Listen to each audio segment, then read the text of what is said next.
Nuestra aventura esta noche nos lleva al centro de los misterios. Un lugar donde aún hoy siguen habitando las leyendas y los rumores de tesoros y enigmas olvidados. Hasta allí viajaremos de nuevo para conocer secretos olvidados que han vuelto a tener eco en las conciencias de algunos seres humanos.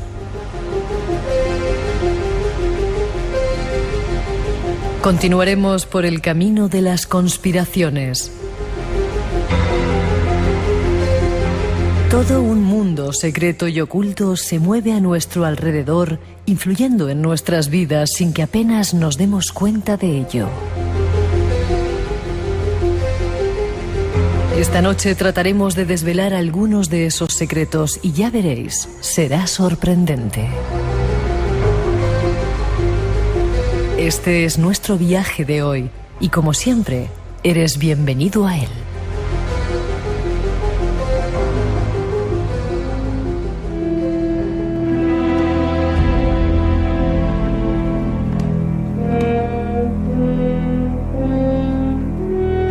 Ahí están los primeros datos, con la recomendación, como casi siempre, de que no os perdáis el programa. Saludo a algunos amigos que han venido a vernos también. Y a nuestro primer invitado llega desde Toledo. Buenas noches, Iñaki. Buenas noches. Acabo de decir Salom. Buenas noches. Buenas noches. Salom. Déjame que te presente. José Ignacio Carmona Sánchez. Tienes aquí un montón de cosas. Escritor especializado en simbología. ¿Se puede decir que es masón? Sí, lo he dicho abiertamente más de una vez. Vale. Escribes también sobre masonería, filosofía. Presidente del Tarbut Sefarat de tu ciudad, de Toledo, de Polán. ¿Qué es eso del Tarbut Sefarat? Sí, es una red que preside Mario Sabán, es un judío muy relevante y que pone en valor lo que es el legado sefardí aquí en la península. ¿Lo hemos perdido? ¿Lo habíamos perdido, ese legado sefardí? Pues se ha ido quedando por el camino, se ha ido convirtiendo en un parque temático y hay que introducirlo un poco en el siglo XXI. Esa es la tarea. Vale. Y además te han dado hace poco tiempo la medalla de las 4 sinagogas. Sí, correcto. Yo no entiendo esto. ¿Qué significa esa medalla? Sí, bueno, es una medalla... ¿Has corrido mucho para llegar o cómo has hecho? Pues hay cosas que se pueden contar y otras que son en clave confidencial, no secretas, que tienen que ver mucho con programas relacionados con ese mundo judío y la relación que tiene con Toledo, que estoy propiciando que venga, por ejemplo, una beca a Toledo, tratando directamente con personas tan relevantes como David Hacho, el presidente de las Federaciones Judías, y fue a propuesta del Consejo Sefardí de Jerusalén, su presidente me la entregó en Madrid, Abraham Haim, y para mí fue un acto muy emotivo porque aquel niño de 7 años que nació sobre un cementerio judío, el cementerio de la Horca, y decía inexplicablemente que era judío... ¿Ese niño eras tú? Ese niño era yo. Que el propio cabeza visible de todas las comunidades sefardías, hoy en día el presidente del Consejo Sefardí, me hiciera entrega esa medalla, para mí fue como cerrar el círculo conmigo, que soy un judío anusín, posiblemente descendiente de los judíos forzados, los que se quedaron aquí, y él de los que se fueron. Y además has hecho un trabajo que se llama Toledo, Judíos, Curiosidades, Mitos y Encantarías. Dime una cosa, hemos hablado muchas veces de Toledo, hemos estado muchas veces en Toledo, hemos ido y venido y hemos dicho y desdicho acerca de él. Habíamos dicho en un determinado momento que estaba muerto Toledo, sin embargo ahora está renaciendo. ¿Qué está pasando en Toledo? Hay muchas visitas secretas de gente no sé si misteriosa, secreta, no sé. ¿Tú sabes más de esto? Sí, sé bastante, Miguel. Sé bastante porque me preocupa y me ocupo en ello. Toledo es la confluencia de multitud de profecías, de profecías de dispar, por ejemplo, nos perdemos, por ejemplo, la Mongolia, figúrate tú, hay una profecía... ¿Qué es eso, la Mongolia, perdón? La Mongolia, pues por cerca del lago Baikal, vale. Relacionado con el Rey Mundo y Agartha. Te pongo un ejemplo, por ejemplo, que dice que hay un túnel que conecta con Toledo y que ¿Desde allí? Sí, desde allí. Y que seguramente saldría el anticristo por la ciudad del Tajo. Esa, fíjate qué profecía tiene. Hay una masonería llamada, una masonería muy crista, masonería de los 72, allá por Centro Europa, que también se retrotrae que sus conocimientos proceden de Toledo. Esto, bueno, era la ciudad de la magia, la ciudad, era la ciencia toledana. Pero fíjate la confluencia de mitos que viene ahora Kumar, el referente de la Blavatsky, y nos cuenta de pronto, redescubre en Toledo unos alguien que está allí ahora, ¿no? Que es... Sí, trabajando, lo que acabas de decir, despertando esos depósitos de conocimiento, lo que llama él el águila, la senda y el símbolo, que dejaron pues personas que sabían muy bien trabajar ese tipo de cosas que tocamos en este programa. Tenemos otros amigos también que se dedican a la Orden del Toledo Oculto, que han venido algunas veces al programa también para hablar de Toledo. Sé que están escuchando, por eso les hago referencia. Parece que os habéis puesto de acuerdo eso para poner en valor, como se dice ahora, ¿no? Si Toledo fuera una ciudad que estuviera en Estados Unidos, sería la de Dios, ¿no? Esta ha sido una ciudad tremenda, con una importancia, quizá el imperio más importante de toda la historia, era la capital, y lo tenemos ahí abandonado un poco. Es que, fíjate, es la única ciudad que conozco, Miguel, real. Es una ciudad predestinada. Esto hay que decirlo muy claro. Predestinada, ¿por qué? Porque muchas fuentes incluso la relacionan con Zambala, la isla santa. Fíjate que la propia orografía de Toledo, rodeada por ese meandro que es el río Tajo, bueno, pues Zambala, por ejemplo, que tiene que ver mucho con el tema etimológicamente de Cusco, ombligo, con otras ciudades predestinadas, dicen que tiene un hilo nutricio con esas hermandades blancas que de alguna manera están aportando sabiduría. Ese tipo de historias, fíjate que coinciden con lo que hoy tocamos, con fuentes apocalípticas judías. El rabino Javier Yeramiel, que me ha prologado el libro, una eminencia en el judaísmo, por ejemplo, habla de la ciudad de las 9 lenguas. Serán las lenguas que cumple una profecía, que es el Salmo 113, de cómo se glorifica al Señor en el mayor número de lenguas posibles. Pero es que más. ¿Eso se hace en Toledo? ¿Se hacía en Toledo? Sí, en Toledo, a través de la Escuela de Traductores, que se iba volcando sucesivamente a todas las lenguas que existían, y claro, eso solo se dio en Toledo. Ese tipo de historias, si confluimos con, por ejemplo, con toda la literatura apocalíptica judía, nos encontramos con una ciudad que ya te digo que es única, que de pronto, por ejemplo, cuando Kumar viene a trabajar Toledo y nos habla del Tajo, que es una palabra de origen sánscrito, y nos dice que que los íberos son descendientes de los atlantes y que una de las funciones precisamente del corazón de la península de Toledo sería conectar con aquel continente que quedó a la deriva, reunificar los continentes. Qué curioso que él no sabe de una de esas profecías judías, o de una realidad que se hizo en Toledo, que es que la comunidad judía conversa fue la que estuvo detrás del descubrimiento de América. Nos lo vas a contar ahora. Parecen locuras, yo no digo nada. Simplemente os aviso también a ti, Miguel Ángel, que estás ahí. Esta noche esa gente muy así... No, puedes seguir con tus... Pero os aviso de... Cuidado con lo que decís, que hay mucha gente escuchando, gente que apunta, ¿eh? Y sois vosotros los responsables. 12:16, 1:16 en las Islas Canarias. Nos vamos de viaje a conocer algo más de esa ciudad que queremos que reviva cuanto antes.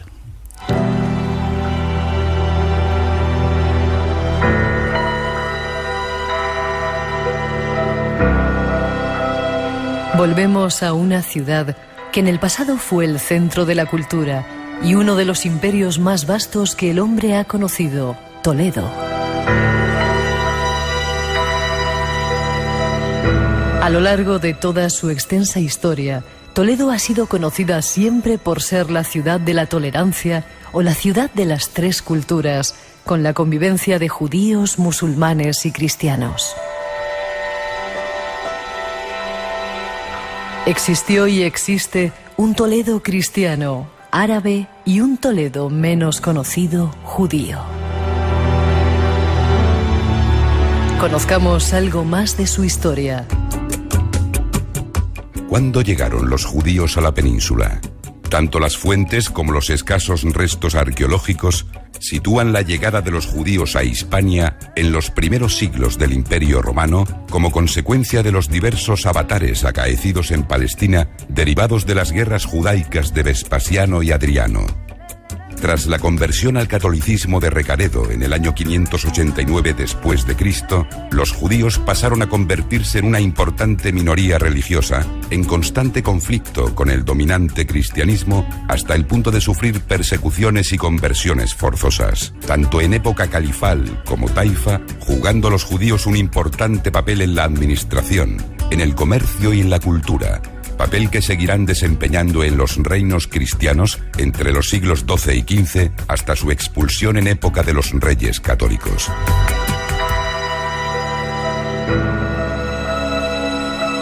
Los judíos en Toledo y su influencia en nuestra cultura. Descubramos algo más de su legado. Pues ahí está un poco la introducción que hemos preparado. Ha sido muy importante la presencia de los judíos en la ciudad de Toledo a lo largo de la historia, ¿verdad? Sí, claro que ha sido importante. Incluso se decía que el propio nombre de Toledo, Toledot, generaciones o también narraciones, tiene una historia un poco también mítica, porque de pronto un mítico rey hispano, Hispán y Pirro, ayudan a Nabucodonosor a conquistar lo que era Jerusalén, y bueno, tenía como 3 recintos, y esto es importante porque entre el segundo y el tercer recinto vivían justo la aristocracia de las tribus judías, que era la de Benjamín y Judá. Por eso siempre los judíos sefardíes se vanagloraban mucho, incluso los conversos, de que sus orígenes eran aristocráticos. Pero estos son fuentes míticas, que ni nada menos, por ejemplo, Arián Montano, que es un famoso hebraísta y un erudito, las acredita, y vienen en muchas fuentes judías. Realmente lo que sabemos, eso sí, hay que decirlo claro, es que es el siglo II, es cuando tenemos constancia, pero que es la comunidad más indígena de la península, eso lo repito hasta la extenuación. ¿Más indígena? Claro, porque me refiero, sabemos que vive como una comunidad homogénea, incluso vive prácticamente con sus costumbres propias, desde el año 70 prácticamente. Seguramente vinieron antes con las expediciones fenicias, y a eso aluden las fuentes míticas. Vale, estamos hasta 1492 cuando los reyes católicos los expulsan, pero muchos de ellos se convierten o se hacen el paripé de que se convierten y se quedan aquí, ¿no? Claro. Y siguen teniendo influencia. Muchísima. ¿Por qué? Porque en las clases populares era muy inhabitual el formarse. En cambio, los judíos siempre han sido muy inteligentes, porque ellos lo que hacían era siempre prepararse en relación a la cultura dominante, la lengua, las funciones administrativas, claro, se hacían imprescindibles. Y claro... ¿Aprendieron castellano? No, claro, ellos aprendían, por ejemplo, árabes, aprendían las lenguas y las tareas administrativas. De esa manera siempre eran clave y siempre ocuparon puestos clave, fue la minoría más determinante. Vale, y hablabas de Colón. ¿Qué tiene que ver Colón con los judíos, con Toledo y con toda esta historia? Pues esto es historia pura, no es nada herético. El propio Salvador de Madariaga, el biógrafo de Colón, él decía que una de sus principales pretensiones con el descubrimiento de América era restituir el templo de los judíos. Otra cosa que hay que decir es que date cuenta que Luis de la Cerda, que era un noble de origen converso, compartía la misma abuela con el poderoso cardenal Mendoza, aloja en su casa a Colón durante 2 años, esto en Toledo. ¿Toledo? En Toledo, el duque de Medinaceli. Ellos son los que hacen que llegue Colón, que Colón leía el libro de Esdras, que era clave en todas estas profecías, porque hay que recuperar el origen de todo, donde viene todo esto, que es que cuando el rey Sargón toma Jerusalén, 10 tribus desaparecen a una misteriosa tierra se llama Asfaret.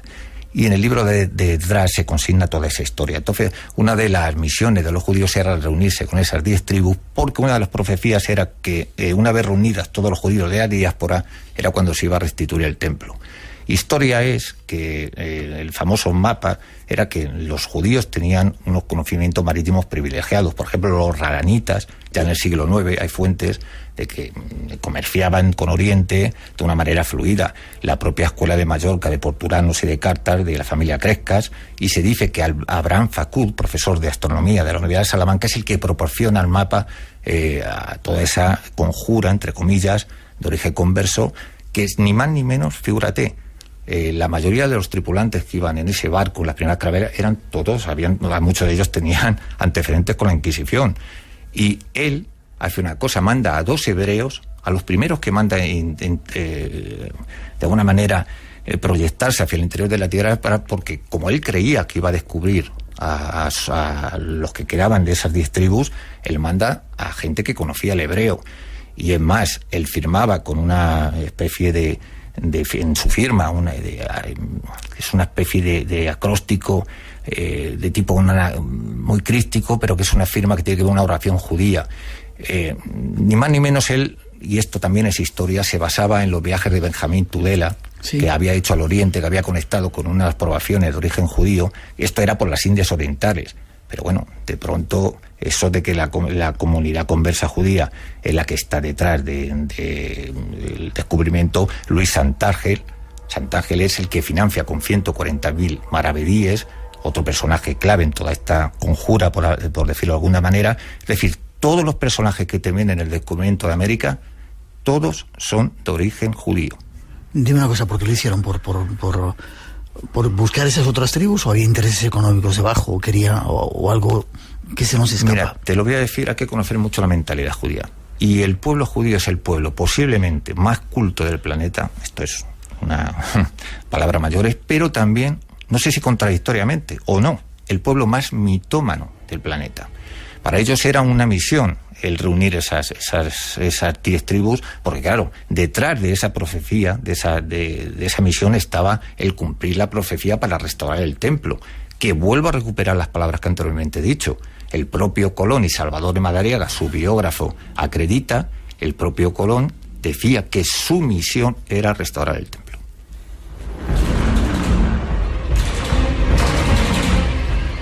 Espacio en Blanco, en Radio Nacional, con Miguel Blanco. ¿No buscaban, si ya conocían que había algo más allí, intereses económicos, lo que pudieran encontrar? Digo. Bueno, el judío siempre también tiene ese lado, siempre. Lo que pasa es que yo creo que en este caso, si buscamos una explicación histórica que pueda casar también, no solamente con esa fuente mítica, posiblemente fuera porque ellos estaban cerca de la corte, se empezó a filtrar que iba a actuar, se iba a habilitar lo que se llamó después la Inquisición, y hay fuentes que dicen que ellos ya buscaron una tierra de promisión. Vale.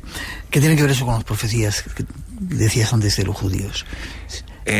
Con las profecías de los judíos, pues lo que te he dicho antes, que para ellos la restauración del tercer templo es que no sería el tercero, del templo definitivo es clave. Entonces, si la expedición a América propiciaba eso, figúrate, eran para ellos palabras mayores. Vale, un montón de preguntas estamos teniendo ya. Hay alguien que nos escribe desde Medellín, en Colombia, que pregunta si podías definir la masonería. Lo vamos a dejar porque es muy largo. Juan, una pregunta, que por qué en la educación española no está suficientemente explicada la importancia que tuvieron los judíos en España. ¿Por qué? Claro, yo en este libro intento hacer un poco de pedagogía, precisamente contar la historia desde las propias fuentes judías, porque siempre la historia de los judíos nos la han contado las fuentes cristianas, porque lógicamente porque el judío siempre se ha asociado a la figura del usurero, del deicida. Hubo muchas normas que eran contrarias al mundo judío y se le caracterizó con esa imagen. Por ejemplo, le obligaban a salir de noche con un candil, con aquellos tabardos. Eso ha pasado a la literatura. El médico ignominioso siempre es una figura denostada. Entonces la propia historia, de hecho hoy en día, no quiero entrar en detalles, pero te podría sorprender. A mí, por ejemplo, me han prohibido hacerme una foto para un periódico en una famosa sinagoga de Toledo. Es decir, hay un imaginario colectivo que completamente todavía hay un arquetipo que está presente en la mentalidad de la gente. De que los judíos son los malos. Efectivamente, y además está de uso habitual en nuestro propio lenguaje coloquial. Vale, y si había eso, una conexión en que parece ser que Toledo tenía que abrir las puertas a un nuevo mundo, como pasó con toda esa conjura que desde Colón, auspiciado por los judíos, descubre una nueva tierra. Sí, y fíjate que confluyen dos cosas. Una de origen hebreo y otra, fíjate, que ya nos retrotraemos a la India. O sea que esta profecía la trae Kumar, el descendiente de la Blavatsky, que es el que nos habla precisamente de que desde Toledo, desde el corazón, los íberos, como descendientes de los atlantes, tenían que cumplir esa misión y se cumplió. Vale, vamos a dejar ahí. 12:27. Dime una cosa antes de seguir. Tú que estás ahí metido en todo el caldo de cultivo de Toledo, ¿está yendo mucha gente secretamente a Toledo a vete a saber hacer qué? ¿O nos puedes contar qué están haciendo? Sí, claro, Toledo es que hoy en día, vamos a ver, es que no era un mito. O sea, te voy a contar, por ejemplo, una cosa. En el siglo XV, históricamente, hay una comunidad de alquimistas. Fernando Alarcón, el arzobispo Carrillo, sobre unas puertas de paja en Focodover le degüella, porque habían editado ese círculo, pues un libro muy acreditado dentro de la alquimia, como era el libro del tesoro, el libro del candado. Es decir, que no había mito, eso se pervivía ya en el siglo XV y llega hasta nuestros días. Lo que pasa que yo, que tengo una fuente, digamos, directa con todos esos grupúsculos que operan en Toledo de una manera subterránea, los que dicen que son nunca son, y los que están operando no dicen nada. No lo dicen. Vale, ¿y están operando? Se está operando mucho. Se está operando mucho y ya te digo, Kumar, por ejemplo, viene a trabajar una vez al año de esos puntos de la ciudad que él, de alguna manera, cree que es ahí esos depósitos de conocimiento que han dejado todos estos que han ido operando previamente, y va despertando esos depósitos de conocimiento. Y de pronto pues tenemos a sufíes. Yo conozco a algún sufí que de alguna manera, es decir, sigue considerándose la ciudad de la magia por excelencia. 2:30, 1:30 las Islas Canarias. Seguimos adelante. Estás en Radio Nacional esta noche buscando algunas claves de esa ciudad mágica.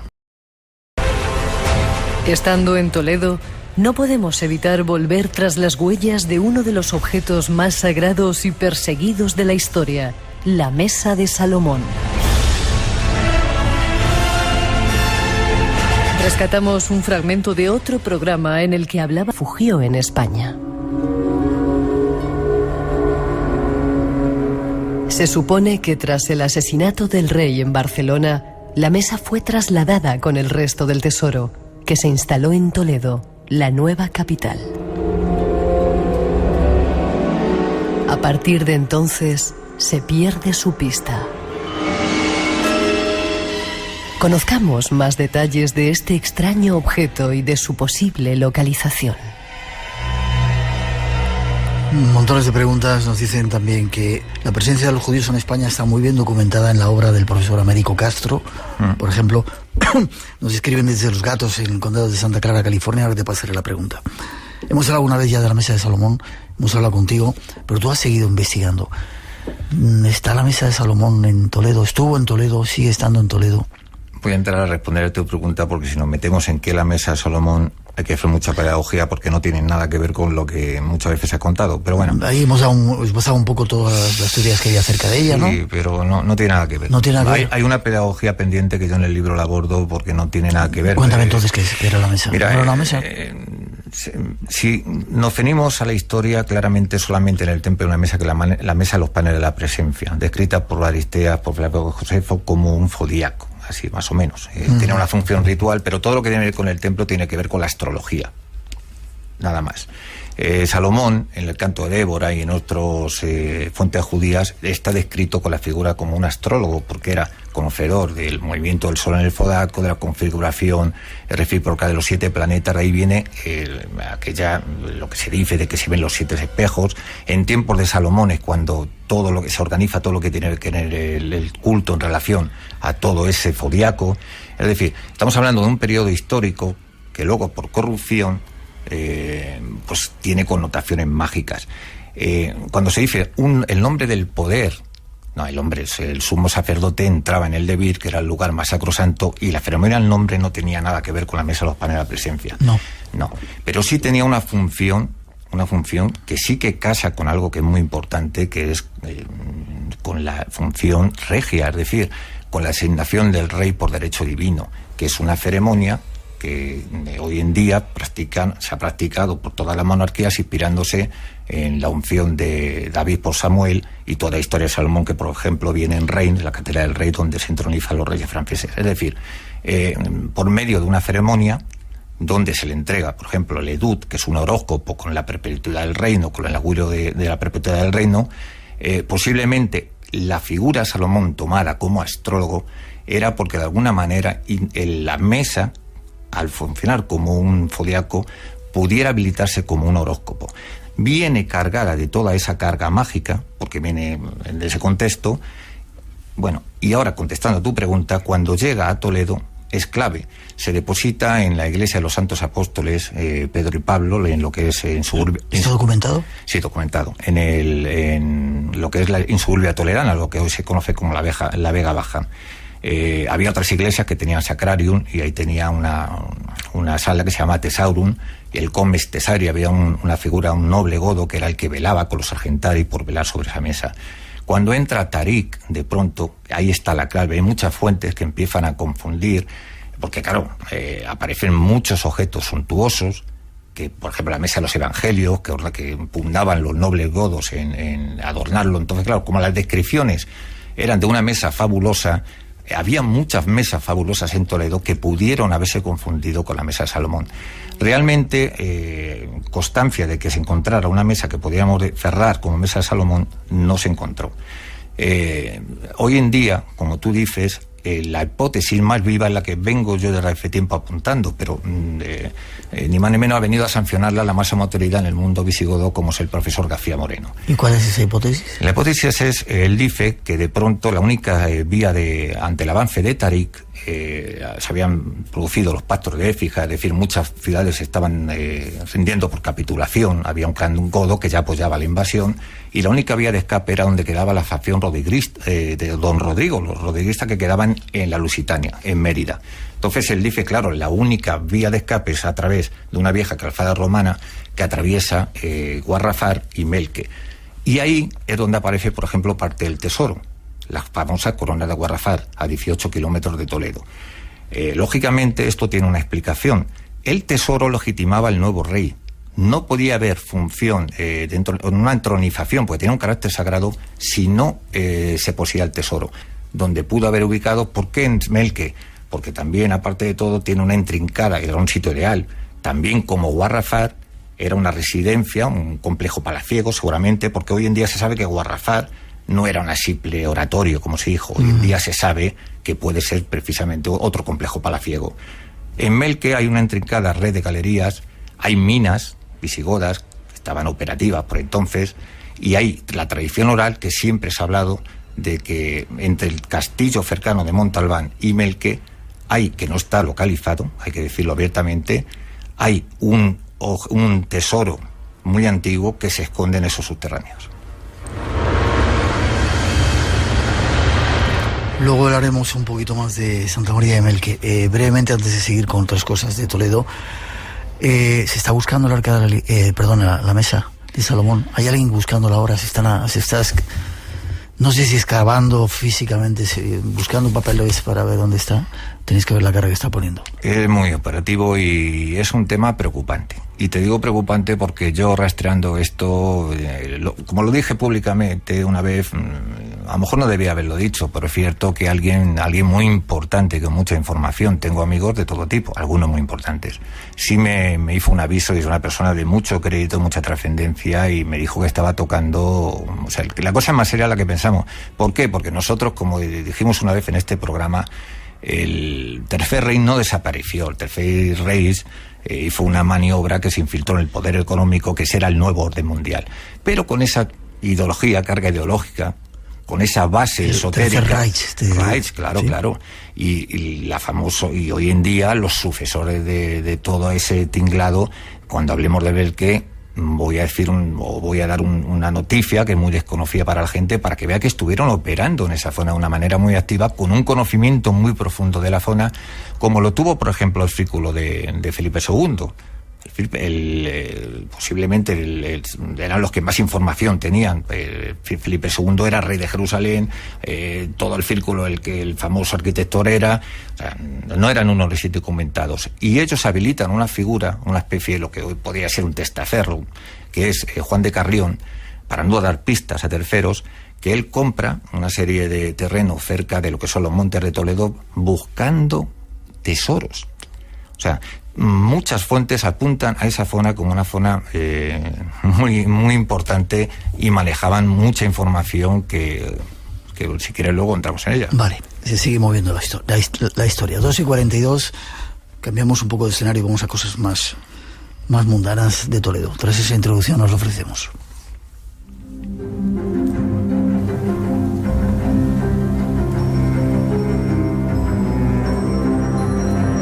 Toledo evoca una ciudad repleta de magia, leyendas, tradiciones y misterios.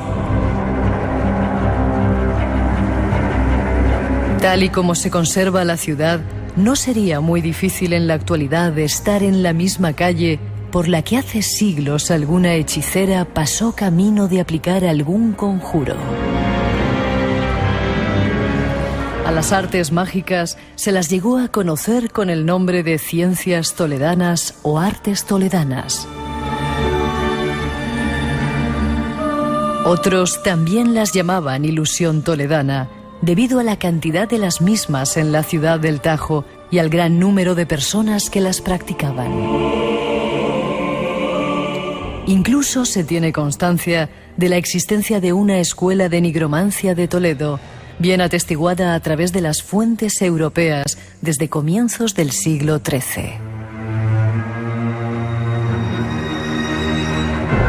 Vayamos ahora a conocer el Toledo de los encantamientos y conjuros.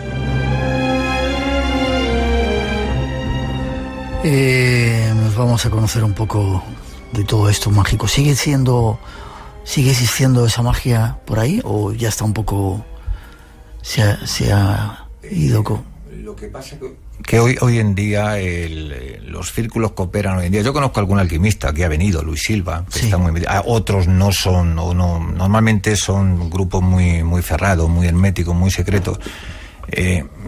Hoy en día, contemporáneamente, se ha perdido el sentido originario de muchas de las cosas que entendemos por, como tú has dicho, por magia.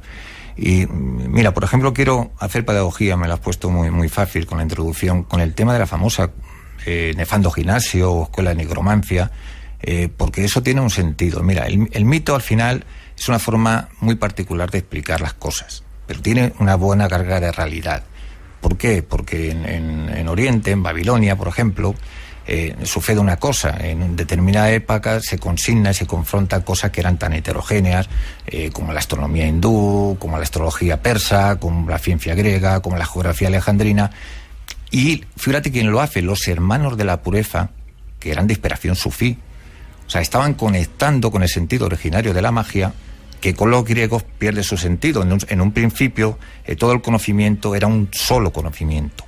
No había magia, no había religión, estaba todo unido, efectivamente. ¿no? No había ellos vuelven a reunir, a consignar en un único modo de conocimiento todas esas ciencias aparentemente heterogéneas y la trasladan a Toledo, a la península, pero acaba en Toledo.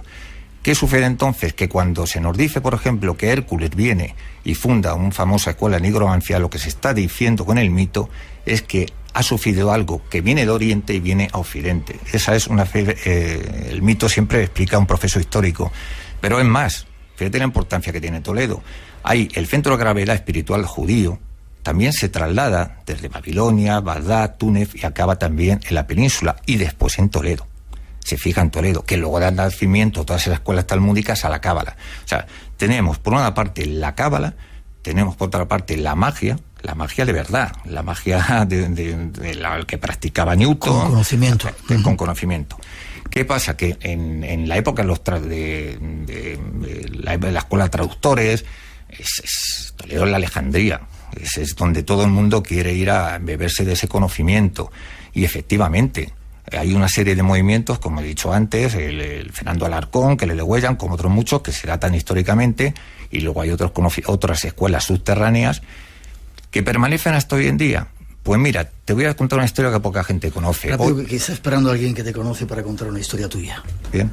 No, cuéntamela rápido y vamos. Te voy a decir, hoy en día en el Callejón del Abogado aparecieron, fíjate, haciendo obras, unos signos cabalísticos que si quieres luego los contamos, porque hay una historia digna de una película. ¿Sí? Sí. Vale. En Toledo han ocurrido multitud de cosas, aparecidos, encantamientos, brujas que han estado trabajando, etcétera, etcétera. Quiero que escuches a una persona que tiene que ver contigo, ¿no? Que también han ocurrido ciertas cosas. Escucha.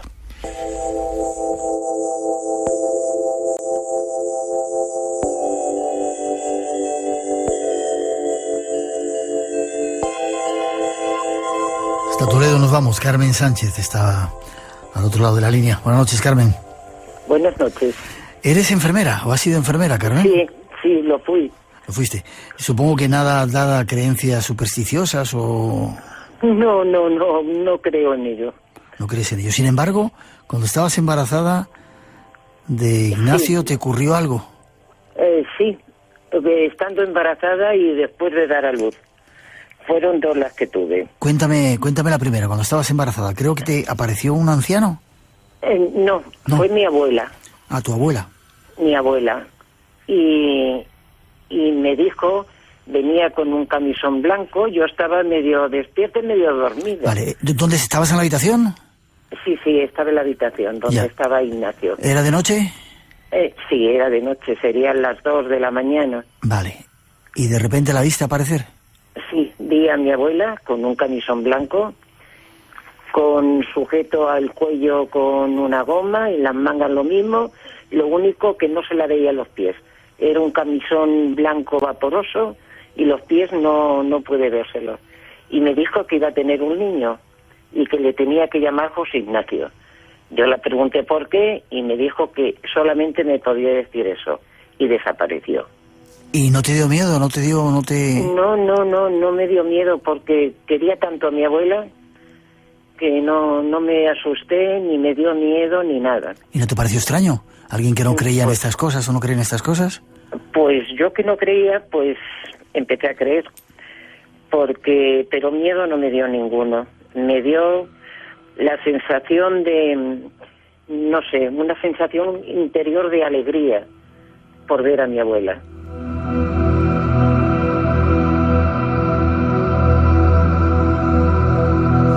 Viene tu abuela Carmen, te dice el nombre que tienes que poner a José Ignacio, y luego hubo una segunda aparición, una segunda experiencia. Sí, pero ya después de dar a luz. Esto se quedó así, yo se lo comenté a mi madre y se lo comenté a mi suegra. Que mi suegra tenía, bueno, es que de verdad que yo para esto soy un poco reservada. Mi suegra veía cosas. Sí.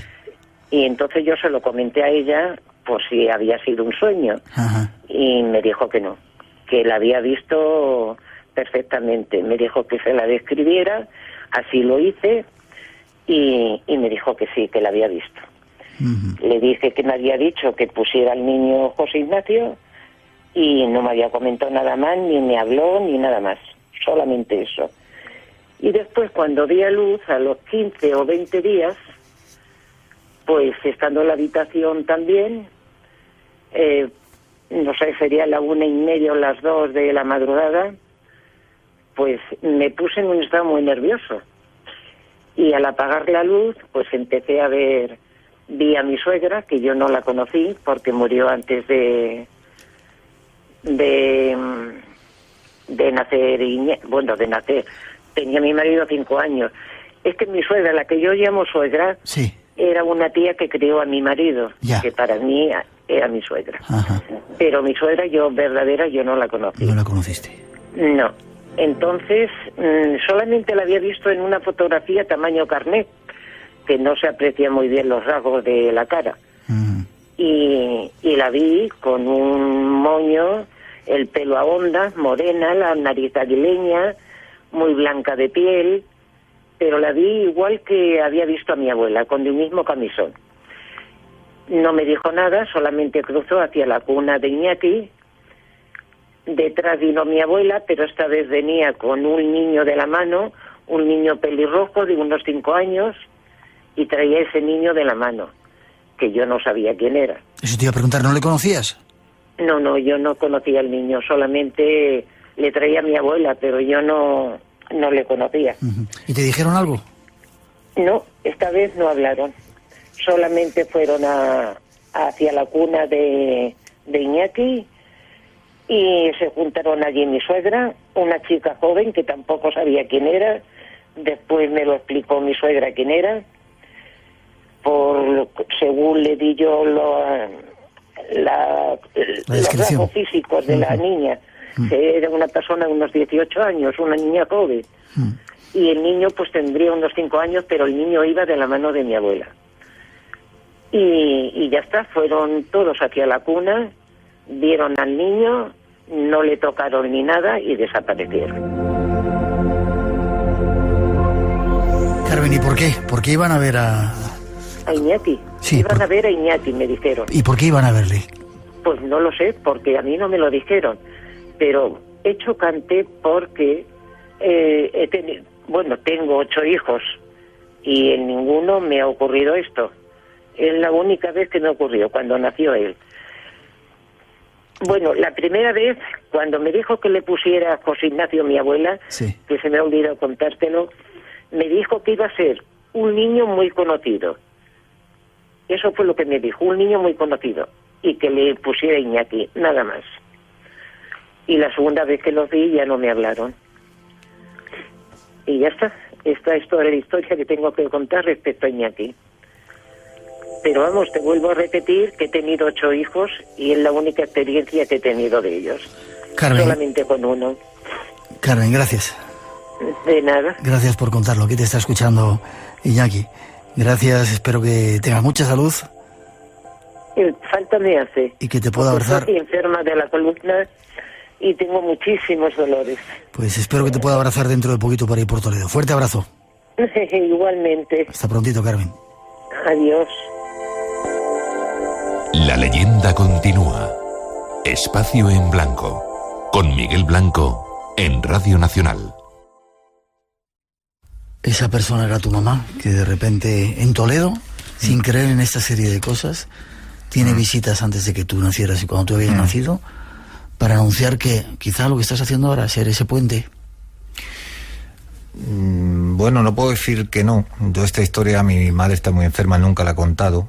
Fíjate que yo, dedicándome a estas cosas, la supe por mi abuela, incluso de manera equivocada, hace muchos años, y nunca me atreví a preguntarle a mi madre, y de hecho la primera vez que lo oigo de una manera en todo su contenido. Contarla esa tal cual, sí. Es muy reservada mi madre, y lo ha hecho porque está muy enferma y a lo mejor, en fin. Vale. Y yo creo que sí, que tiene que ver un poco por cosas que me pueden estar sufriendo con una función que no he pedido, que puede ser también, me dedico a otras cosas, siempre todo en torno a la trascendencia, a trasladar a la gente un poco también la esperanza o el conocimiento, y a veces incluso de una manera sencilla, de que esto, yo siempre digo, pensar en una cosa, yo lo decía en el club de lectura de los chavales, pensar en la vida como un movimiento, donde cuando tú cierras el círculo, no es que se acabe todo, sino que tú eres todo el espacio contenido. Vosotros reflexionar sobre eso, porque eso es muy importante, y intento hacer de alguna manera una pedagogía en el sentido de que la gente tome conciencia sobre sí mismo. Y si quieres, enlazándolo con el tema del Templo de Salomón y todo eso tiene que ver con eso, cuando se habla de espacios donde se gradúan los espacios sagrados, tiene que ver mucho con la Merkaba, con la visión de Ezequiel. Esos palacios, lo que al final están hablando es de la propia evolución del ser humano, que se repliega hacia sí mismo, donde descubre que tiene la misma estructura del universo, donde tiene una semilla, que es la semilla de Dios. Y hay gente que pasa por la vida y pasa ajena a todo eso, que es un enorme potencial que está presente en el ser humano. Y yo, pues, sí he tenido mis propias vivencias. Me ha costado mucho porque tiendo a racionalizarlas, pero sí he tenido en el Escorial, en determinados periodos de mi vida, una luz blanca que he visto perfectamente. He visto en esa misma casa sufrían cosas, un anciano. ¿La casa donde vivías? Sí, asirse a los pies de mí. Y sueños que tienen relación con las creencias judías, que si quieres luego lo contamos, sueños que son vividos, donde te dan una serie que tienen que ver con la angelología, te dan una serie de claves que cabalísticamente, además, tenemos una persona que sabe mucho de cábala, como tengo otros muchos amigos, se corresponde con ciertas fases de la vida que realmente, en fin, es una cosa muy seria, Miguel. ¿No? Un minuto. Los judíos creían en la magia, creían en la astrología, creían en todo eso. Sin embargo, los rabinos parece que... Eso, como en todas las religiones, siempre eso está como demonizado, porque claro, el hombre es un propio Dios, no lo tienes que gestionar desde fuera. Ese es el poder que tienen, el poder de tener el poder sobre otro ser humano, cuando el propio poder parte de nuestra propia fuente. Era aquella fórmula de Vitriol: visita interior a terra, rectificando inves, ocultan lápiden. Es decir, tú mira hacia dentro de ti, y esa piedra angular, que es igual, la mesa, el arquetipo, cualquier objeto estos legendarios, como hemos hablado, la mesa de Salomón, el grial, eso está presente en nosotros. Lo que pasa que, claro, que luego eso se extrapola a una literatura con un propósito, donde al final es el arquetipo de concienciación de uno mismo.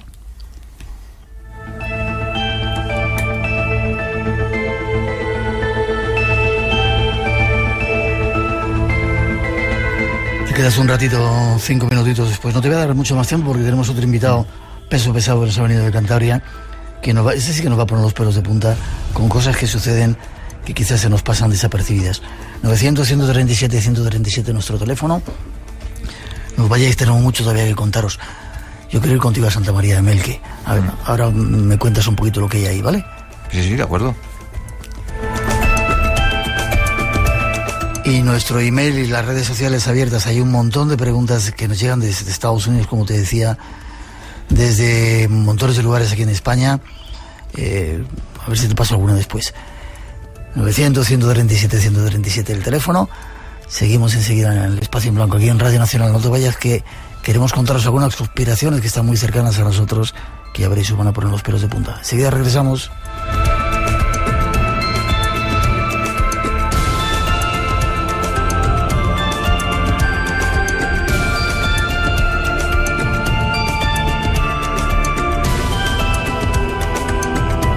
Espacio en Blanco.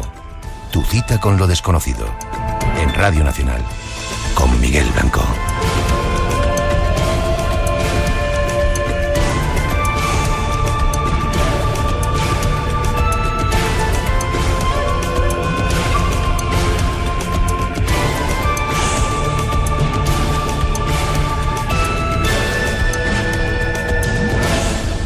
Espacio en Blanco.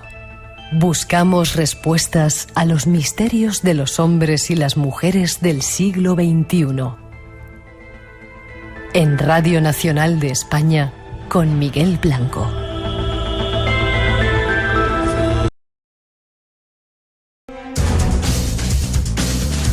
Tres y 6, 2 y 6 en las Islas Canarias. Es el tiempo del misterio de nuevo. Algo que seguimos haciendo aquí en Radio Nacional durante toda esta hora, hasta las 4 o las 3 en las Islas Canarias, con un segundo tema que nos va a hablar de conspiraciones y que no tenéis que perderos. 900-137-137 nuestro teléfono por si queréis preguntar o participar en ese concurso. Y esta historia que os estamos esbozando hoy o dando algunos datos sigue con esa introducción que ofrecen nuestros compañeros. Tras un incendio ocurrido probablemente en torno al año 930, la iglesia fue entonces el eje de un pequeño poblado musulmán que aprovechó el lugar para adaptarlo como un pequeño castillo. Con la conquista de Toledo por Alfonso VI en el año 1085, recuperó la iglesia su función eclesiástica. Santa María de Melque, un enclave lleno de misterios. Conozcamos algunos de ellos. Ya hemos hablado 3 veces de Santa María de Melque. Dime dónde está, por situarla de nuevo. En Montes de Toledo, en San Martín de Montalbán, dirección Navarmosa. 40 kilómetros de Toledo. Sí, desde Toledo. Sí. ¿Cómo está actualmente ese lugar? Se puede visitar, centro de interpretación del Toledo templario, del mundo visigodo, muy interesante además. ¿Estuvieron los templarios ahí? Sí, claro, formaba parte junto al cercano castillo de Montalbán de lo que era la tercera bailía de otro castillo de los más enigmáticos de la encomienda de los templarios, vamos. ¿Y había algunas vírgenes negras y blancas? Perfecto, sí. Había una virgen, de hecho, que en el año 1700 y algo ya nadie conocía la ubicación de Santa María de Melque porque ¿quién la había sepultado? La habían enterrado bajo tierra. Sí. Sí, alguien hizo un incendio bastante antes, pensando que algo buscaban, que su rica decoración pensaba que era oro y que, en fin, era pan de oro. Pero resulta, lo interesante es que allí había una virgen negra y una virgen que seguramente procedía del castillo, que era una virgen blanca. En un momento dado sucede algo también de por sí muy enigmático, porque ¿quién poseía esa información? También se había perdido sobre esa virgen. Pero en 1936, 37, un poquito antes, aparecen unos alemanes en San Martín de Montalbán, preguntan al sacerdote que quieren estudiar esa virgen, y era una virgen relicario, cuentan. O sea, estaba hueca y por dentro... hueca con la virgen relicario. Sabían todo sobre esa virgen y desaparece misteriosamente. Eran miembros alemanes de la Neverbe, figúrate. Y desaparece la virgen. Desaparece la virgen después de esa visita. Dicen de las brumas de la guerra civil, desaparece tras esa visita. Sacamos conclusiones. Se sigue moviendo Toledo, la magia, se sigue moviendo el conocimiento, algo está en ebullición, algo está... Sí, sigue vigente, y te voy a dar una clave ya en titulares relacionado con la Mesa de Salomón, con lo que estamos hablando. Por favor.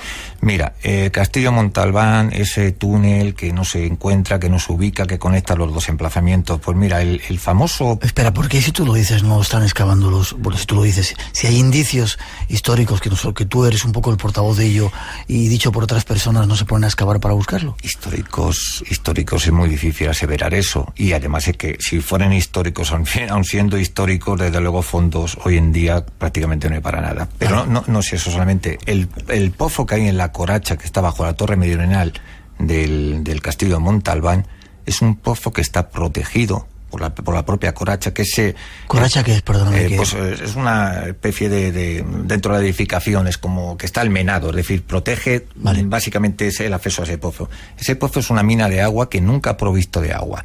¿Qué protegían los templarios en esa entrada? Lo único que sabemos que la proyección que tiene hacia la Albarana Sur, es decir, hacia dirección de Melque, llega un momento y está cerrado por desprendimientos y nadie puede...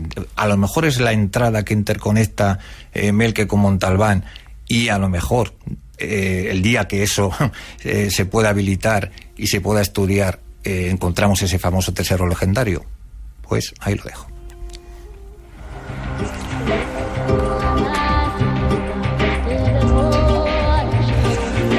A ver si esta semana podemos ir a Melque y a ver ese castillo, ¿te parece? El martes, si puede, sería genial. Estamos en antena, ¿eh? Forma de contacto, que nos vamos. Forma de contacto, José Ignacio Carmona Sánchez aparecerá el Facebook, y si no, pues aparecerá en mi página web, y de una manera muy natural, escribirme y siempre contesto. José Ignacio Carmona, Toledo es judío, si queréis saber algo más. Da un besito a tu mami, fuerte abrazo a ti, gracias por haber venido desde Toledo, buen viaje a Toledo ahora. Gracias a vosotros, y un placer haber contado con amigos, y de verdad que Espacio en Blanco siempre en mi casa. Tu casa es. 3 y 12, 2 y 12 en las Islas Canarias, una información y cambiamos enseguida de tema. No os vayáis, ahora vienen las conspiraciones y ya veréis qué interesante.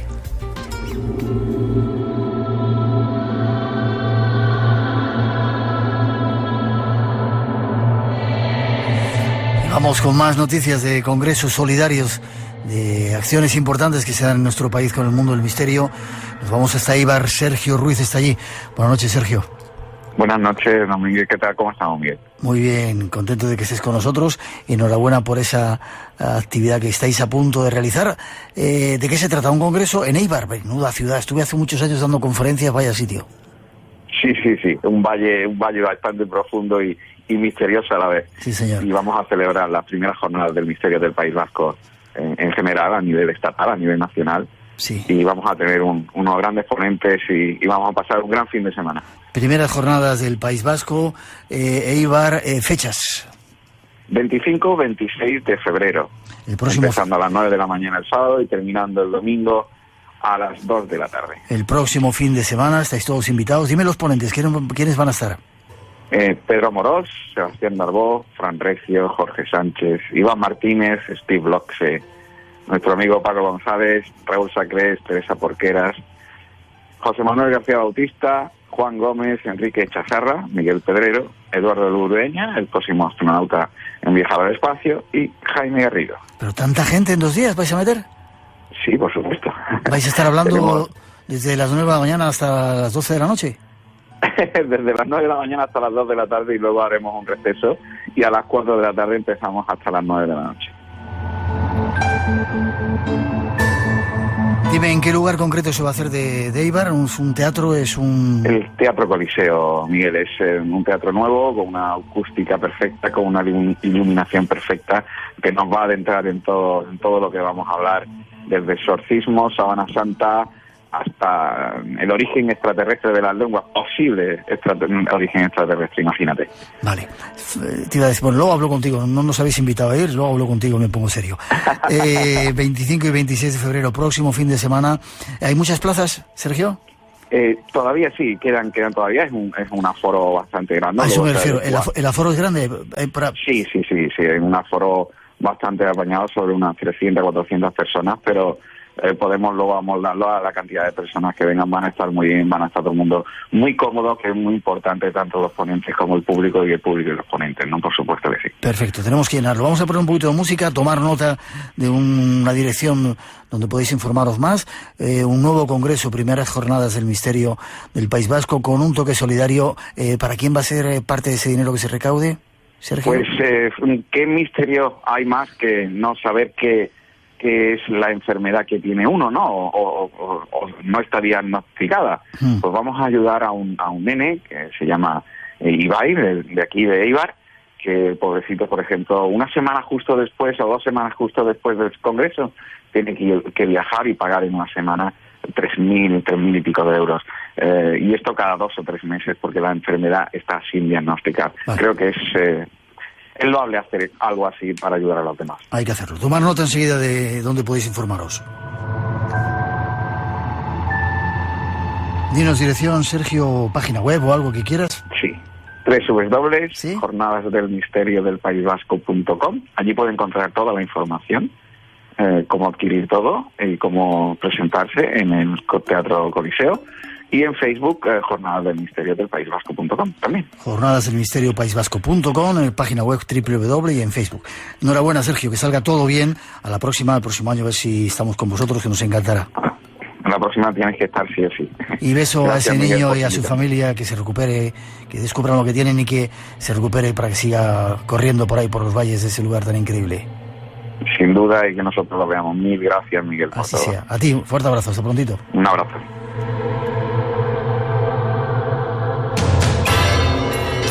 Hay otras realidades que no se ven. Pero, ¿a qué esperas para descubrirlas? Sigue todo el mundo del misterio en @eblancoradio, el Twitter de Espacio en Blanco. Hola, me llamo Alejandro. Un saludo para los oyentes del Espacio en Blanco desde Copán Ruinas, Honduras.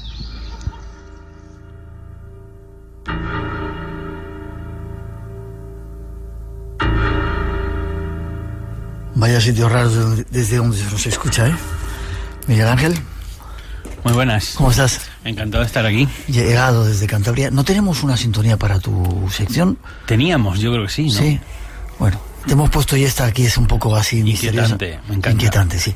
Miguel Ángel Ruiz, ingeniero de telecomunicaciones, viene desde Cantabria y de vez en cuando se asoma al programa para hablar de temas que realmente ponen los pelos de punta. Esta ocasión de patentes. Patentes que te harán, así lo has titulado tú, que te harán creer en conspiraciones. Primero, bueno, cuéntanos qué es eso de las patentes. Bueno, las patentes es una de las 4 formas de propiedad intelectual que existen. Digamos que la patente o la propiedad intelectual tiene mucho significado, casi la base un poco del sistema capitalista en el cual vivimos, en el que todo es propiedad de alguien.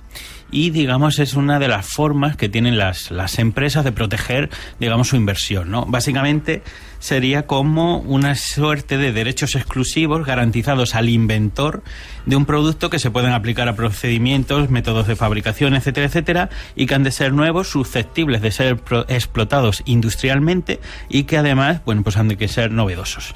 En el fondo, lo que estamos hablando es que cuando, por ejemplo, una empresa como Microsoft hace un invento que él quiere producir en cadena, que quiere de alguna manera proteger frente a la competencia, lo patenta por un precio relativamente módico, me parece que en España rondan los 150 euros hacer una patente. Y entonces lo que haces es que a partir de ese momento, si alguien, por ejemplo, plagia tu producto y trata de hacer un uso comercial de él, la ley te ampara. Generalmente las patentes tienen una validez de unos 20 años y, digamos, en ese sentido lo que hace es que lo que te permite es proteger la inversión o la investigación de tus productos. Hasta ahí, más o menos todo bien, es una cosa que bueno, tiene sentido. También me gustaría comentar que las patentes yo creo que son algo un tanto desconocido, en el sentido de que todo el mundo sabe lo que es una patente, pero por otro lado reflexionamos poco sobre ellos, hasta el punto de que a lo largo del tiempo las grandes corporaciones han ido patentando casi los aspectos más nimios de la realidad, en el sentido de que el capitalismo moderno absolutamente todo tiene dueño. No es que tenga dueño, por ejemplo, un bolígrafo que tiene una patente solamente un clip o quizás la chapa de un refresco, sino que, por ejemplo, el doble clic famoso que puedes hacer en el ordenador es propiedad de Microsoft. ¿Sí? O sea, no te lo tarifican casi porque no pueden, pero realmente eso tiene dueño. O sea, cuando yo hago así con el ratoncito de clic, clic... Eso es una patente de Microsoft registrada con un número. Otra cosa es que, digamos, Microsoft no te cobre por usarlo, pero eso tiene dueño. Solamente decirte, por ejemplo, que el teléfono iPhone está sustentado en más de 1.300 patentes y que además prácticamente les ha costado más de 500 juicios defender esas patentes frente a otras empresas. Entonces, ¿de qué estamos hablando? Solamente, por ejemplo, en el año 2015 en Estados Unidos se registraron un total de unas 630.000 patentes, de las cuales... ¿Son muchas o son muchas? Son muchas. ¿Sí? Estamos hablando que la primera patente, que es del año 1790, actualmente, en toda la historia me parece que se han propuesto en Estados Unidos solamente más de 9,3 millones de patentes y que existe, por ejemplo, una base mundial de patentes que se llama PatentScope, que tiene más de 57 millones de inventos, por así decirlo.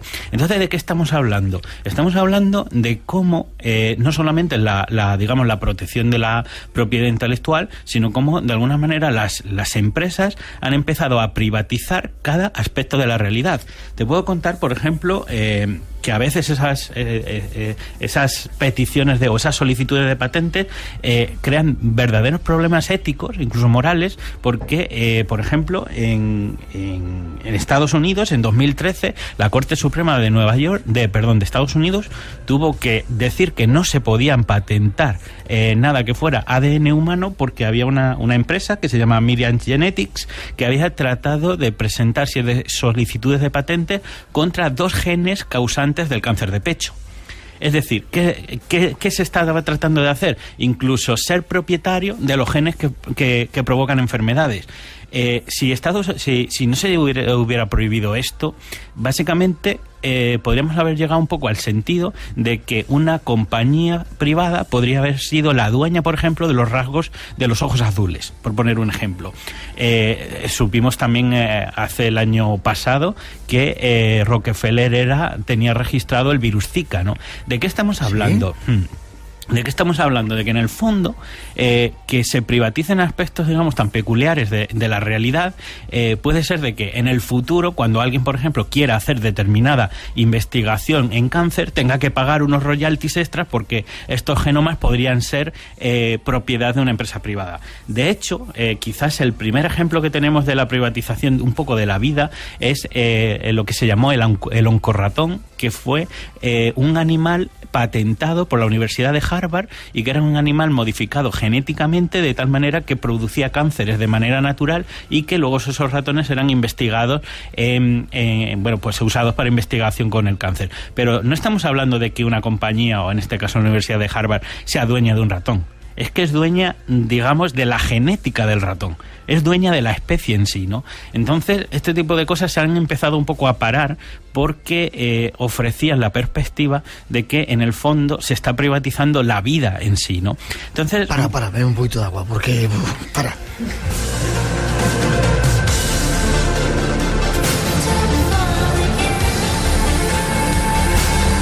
Nos vas a dar una serie de datos de patentes que ponen los pelos de punta. No te quiero cortar, ¿por dónde querías decir? No, lo único que te quiero decir, que básicamente resumiendo, es que lo que te traigo esta noche son una serie de patentes que yo creo que tienen un interés periodístico muy alto porque de alguna manera nos van a permitir ver un poco no las corporaciones o estas empresas un poco de la manera que ellas se presentan periodísticamente, sino que vamos a ver qué otro tipo de intenciones se dibujan en las patentes que ellas registran, porque en el fondo la patente es un poco como el tendón de Aquiles del sistema. No es publicidad que ellas quieren mostrar, sino que hay en algunas de estas patentes, las que te traigo esta noche, se ven o se adivinan en muchos casos unas intenciones muy oscuras. No sabía que Cumpleaños Feliz, esa canción era propiedad de la Warner Music. Sí, y desde el 2015.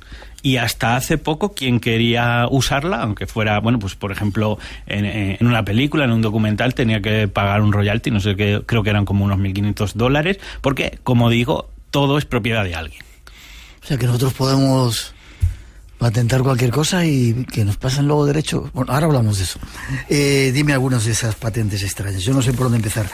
Bueno, hay muchísimas. Producir voces en tu cabeza, esta es súper sugerente. Esta es súper sugerente y peligrosa. Y de hecho tiene mucho sentido, o ha cobrado más sentido. Sabes que ha habido una reciente desclasificación de documentos de la CIA y en el que hay cosas a veces que parecen poco sacadas de películas de espías y cuando ves realmente lo que han hecho los servicios secretos se te ponen los pelos de punta. Esta patente lo que tiene es la capacidad de producir voces en tu cabeza, pero no es realmente que... o sea, sería como una trampa. Digamos que es una patente que es un altavoz que es muy directivo. De tal manera que si yo lo dirijo hacia ti, tú oyes lo que el altavoz transmite, pero la persona que está apenas a 1 metro al lado tuya no lo oye. Entonces, esto cobra mucho sentido porque se sabe ahora que la CIA trató con la intención de hacer guerra psicológica, de simular una falsa aparición mariana en la Cuba de Castro con objeto de alguna manera de provocar un movimiento, vamos a decir, pues un poco mesiánico y un poco tratar de hacer una agitación. Si bien eso se podría hacer con algún tipo, no sé, de proyección, holograma, etcétera, date tú cuenta que posibilidad de manipular a una persona, a una psicología, en el momento de que le convences de que solamente él es capaz de oír lo que tú quieres. Espera, te ponen un altavoz, no te lo ponen delante, sino te lo ponen... Que tú no lo veas, pero más o menos dirigido, y estamos los dos juntos y yo estoy escuchando las voces y tú no estás escuchando nada. Correcto. Te digo, Miguel Ángel, me están diciendo que por aquí me hablan, ¿no? Exactamente. A volverse loco, ¿no? Pero, y las implicaciones que eso puede tener, ¿no? Claro, yo en este sentido, no sé si se ha usado, pero son de estas cosas que parecen de locos hasta que ves por dónde van determinados derroteros de los servicios secretos, te das cuenta que es cuando este tipo de tecnologías cobran sentido. Quizás luego también esto tiene mucha aplicación. Por ejemplo, en un museo, tú estás enfrente del cuadro de las Meninas, puedes estar oyendo lo que es, digamos, la explicación del cuadro, te mueves 1 metro y ya no lo oyes. O sea, quiero decir, es tecnología. El tema es que se conoce muy poco y que yo creo que tiene una gran capacidad de manipular la mente humana, especialmente, como digo, en manos de un servicio secreto. 13:27, 2:27 en las Islas Canarias. Es solamente un pedacito de lo mucho que nos va a contar esta noche Miguel Ángel, así que no os vayáis. Los fines de semana en Radio Nacional no es un día cualquiera, con Pepa Fernández. Ya saben, los fines de semana no fallamos a nuestra cita y además tenemos citas viajeras con todos ustedes. Les llevamos a recorrer España y el mundo si hace falta. Estamos en Viescas, Vitoria, en Ferrol, desde Valencia, desde Cigales, desde Ávila. No es un día cualquiera. Los fines de semana, mejor en Radio Nacional de España. Si quieres contactar con nosotros, escríbenos a espacioenblanco@rtve.es. Otro de los inventos que nos va a ofrecer Miguel Ángel son plantas que producen semillas estériles. Cuéntame esta historia. Bueno, esa es ya casi una gran conocida dentro del mundo de la conspiración, con su número de patentes, bajo el nombre... Todo esto está verificado, ¿no? Sabemos sí. El número de patente que es. Exactamente. Yo aquí hay un trabajo de investigación que me costó, digamos, recopilarlas todas, pero todas, o sea, están bajadas tal cual del buscador de patentes de Google o del gobierno de Estados Unidos. Y aquí lo que hablamos es de una cosa que ha sido bastante polémica, sería una tecnología de restricción del uso de genes.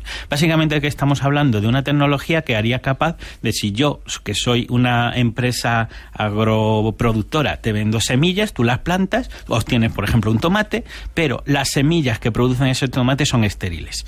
¿Qué fuerza eso? A que tú cada año me tengas que comprar las semillas a mí. Si yo, como está pasando con Syngenta, DuPont o, por ejemplo, Monsanto, digamos, unifico o acaparo todo el gobierno mundial de semillas, lo que puedo hacer es que en el fondo me convierto en el dueño de la tierra, en el dueño de la alimentación, ¿no?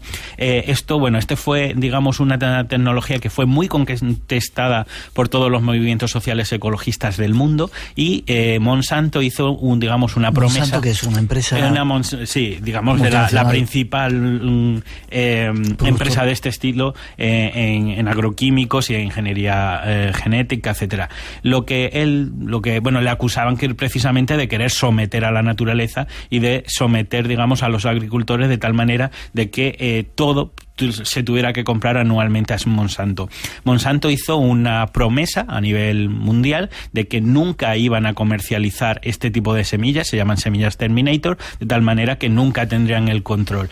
Esto lo hizo a lo largo de los años 90. En el año 2005 Monsanto cambia su promesa y dijo que no lo va a hacer en ningún tipo de tecnología, o sea, de producto que sea comestible, sí así, por ejemplo, en el algodón, y no sabemos si finalmente seguirá cumpliendo su promesa. Pero, desde luego, aquí ha habido muchos dimes y diretes, porque Monsanto lo que decía que esto era una manera de no contaminar el mundo, digamos, con semillas genéticas, pero en el fondo lo que hay, y es el gran terror de todos los grupos ecologistas, es que control de la comida. Si eres el dueño de la comida, eres el dueño del mundo. Vale, hay comidas también que parece que tienen un sabor especial, que hacen que sean tremendamente adictivas, ¿no? Claro. Y que eso incluso se trabaja para poder conseguir la fórmula y patentarla. ¿O está patentada? Sí, aquí es que cuando hablamos de tecnología parece que nos vamos mucho al tema digital, al tema, yo qué sé, de los ordenadores, pero por ejemplo un campo que ha sufrido un tema, o sea, un avance grandísimo, es el tema de la agricultura, pero de la comida, ¿no?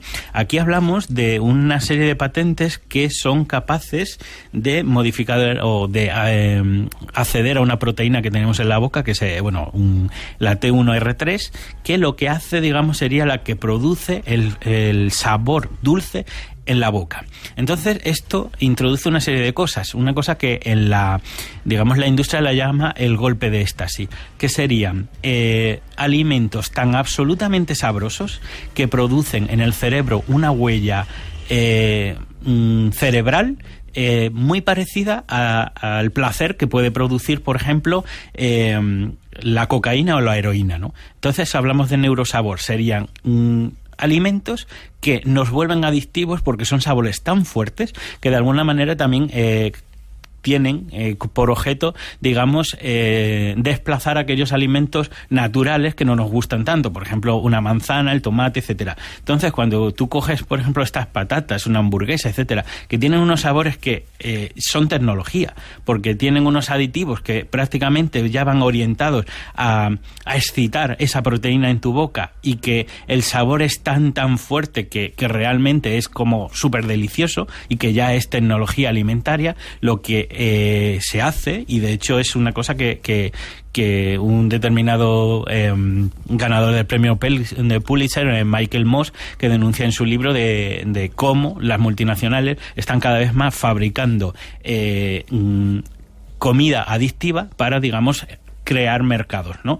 Y también lo ves muy claro, por ejemplo, en el tema de las hamburguesas, como una cosa como la hamburguesa, casi puedes encontrar una por €1, y por ejemplo las ensaladas valen 7 euros. Como dices, ¿cómo puede ser mucho más caro? En el fondo hay, y hablaríamos también del azúcar como tóxico, que se está descubriendo porque realmente son alimentos que crean adicción, ¿no?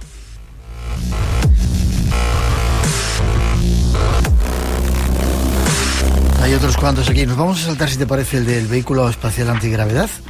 Me parece estupendo. Porque no quiero que se me pierda. El oso juguete espía de Google. Hace poco oí hablar de ello, que querían sacar un juguete super mega galáctico, Y el problema que no es el único. Vemos que hay una serie de juguetes que se están metiendo, digamos, en nuestros hogares. Una muñeca también, ¿no? Una muñeca de Mattel, de Hello Barbie, luego está Smart TV de Samsung, y digamos que has visto que se está poniendo un poco de moda lo que son los asistentes personales, ¿no? Cortana o Siri, que serían, digamos, pues como pequeños programas informáticos que te permiten, por ejemplo, pues manejar tu móvil con la voz, ¿no? Esto se está también llevando a los juguetes y, bueno, pues en 2012 Google saca una patente que se viene a llamar como agente interfaz para la electrónica interactiva y que se apoye en señales sociales.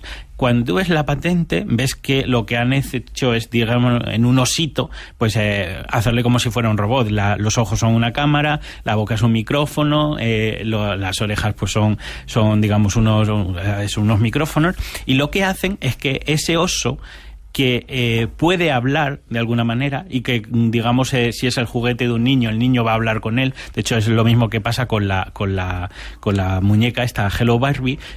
Cuando tú aceptas, digamos, compras el muñeco, pues tienes que aceptar, digamos, las condiciones de contrato, el típico contrato que nadie lee, y lo que no sabes que estás aceptando es que esa muñeca, por ejemplo, graba todas las conversaciones privadas que una niña de a lo mejor de 2 o 3 años tiene con su muñeca, se transmite por internet, la empresa lo guarda donde al menos 2 años y luego pueden cederlo a terceras partes y hacer, digamos, un estudio con ello.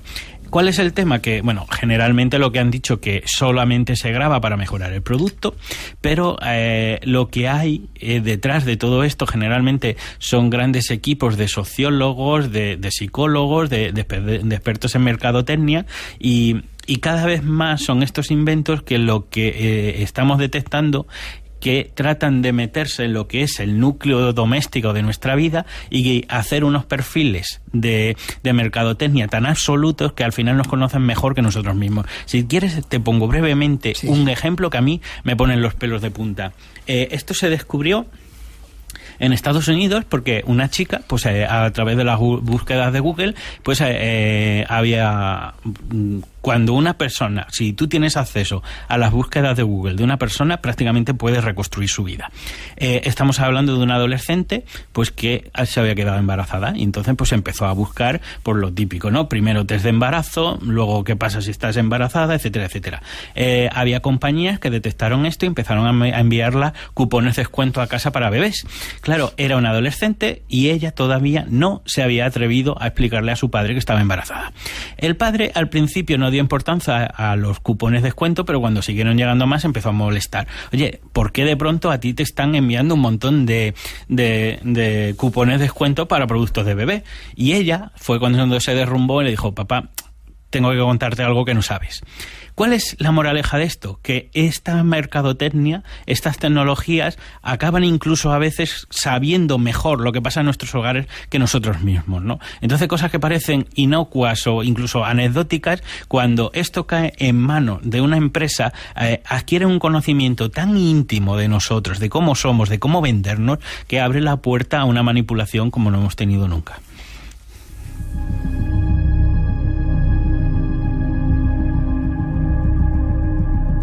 Yo no sé cuál ahora, porque detectar las emociones de los telespectadores pone los pelos de punta esto.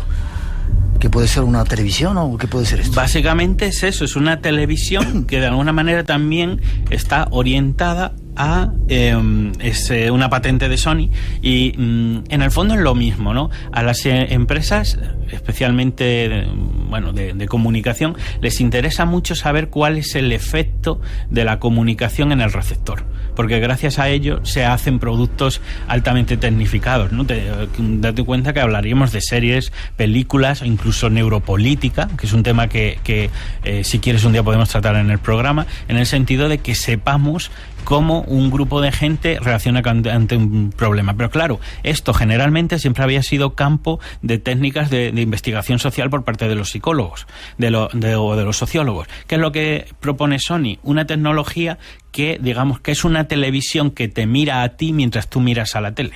Entonces, ellos pueden ver si tú ríes a carcajadas. O sea, te mira a ti mientras tú estás viendo la tele. Claro, mientras tú miras a la tele te mira a ti. Y no solo te mira, sino lo registra. Y entonces registran cuando sonríes, cuando lloras, cuando pones un... Básicamente es tener en tiempo real, a gran escala, todas las respuestas emocionales que los problemas que se radian generan en la gente. ¿Otra vez para qué? Para conocernos, más que nosotros mismos. ¿Conocernos o controlarnos? Claro. Para controlarte te tienen que conocer. Vale. Tejidos invisibles, otra más que ya está patentada. ¿Hay tejidos invisibles ya? Sí, pero esta forma parte de un tipo de patentes especiales que son patentes secretas. Serían aquellas patentes que de alguna manera importan, son militares o tienen que ver con la seguridad nacional, ¿no? Entonces es como, digamos, decíamos al principio del programa que el problema de patentar algo es que lo haces público. No siempre quieres que sea así.